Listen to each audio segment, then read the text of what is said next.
Ako tražite savršen, preukusan, a pre svega zdrav obrok za celu porodicu, na pravom ste mestu. Danas spremam fantastične mekane vazdušaste mafine od ovsenog brašna i spanaća. Idealni su za doručak, večeru ili zdravu užinu za decu, a spremaju se veoma brzo. Pogledajte kako se lako prave. Za ovaj recept bit će vam potrebno 300 g ovsenog brašna, 3 jaja, 250 g mladog sira, 100 g svežeg spanaća, 250 ml jogurta, 250 ml mleka, 100 ml maslinovog ulja, susam, 1 prašak za pecivo i malo soli. Krećem sa pripremom. U činiju prvo dodajem jaja i dobro ih mutim mikserom.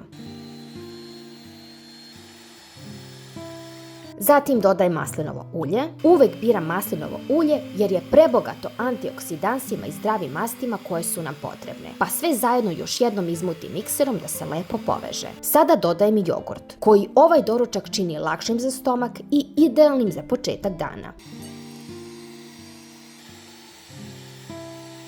Zatim dodajem ovseno brašno i odmah ga umutim mikserom. Ovseno brašno je fantastična i zdrava zamena za belo brašno, bogato je vlaknima i pruža dugotrajan osjećaj sitosti. Sve mutim malom brzinom, samo toliko da se sastojci lepo povežu i da dobijem glatku, ujednačenu teksturu bez grudvica. Nakon toga dodajem prašak za pecivo i so i to zajedno izmutim. Prašak za pecivo dodajem kako bi mafini lepo narasli i dobili prepoznatljiv oblik.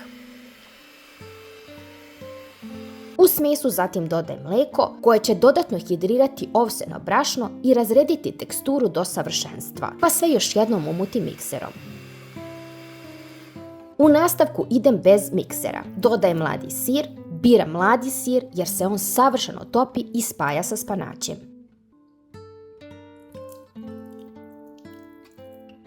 Zatim dodajem svež spanać koji sam prethodno dobro oprala i sitno naseckala. On će mafinima dati prelepu boju i svežinu.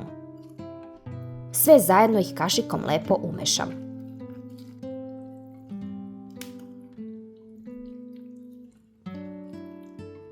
Onda punim kalup. U svaku rupu ubacujem po 2 kašike.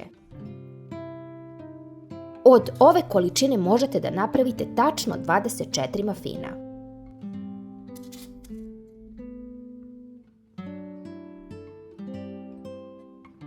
Odozgo stavljam susam. Susam na vrhu nije samo za ukras. On je prezdrav, pun minerala i savršeno miriše kada se ispeče. I na kraju pečem u zagrejanoj rerni na 200 stepeni 30 minuta. I naši preukusni mafini su spremni. Hvala vam puno što ste gledali ovaj video. Ako vam se recept dopao, obavezno ostavite like. Prijavite se na kanal jer vas čeka još jednostavnih i zdravih obroka. Vidimo se u sljedećem videu. A do tada, prijatno i čuvajte se. Pozdrav!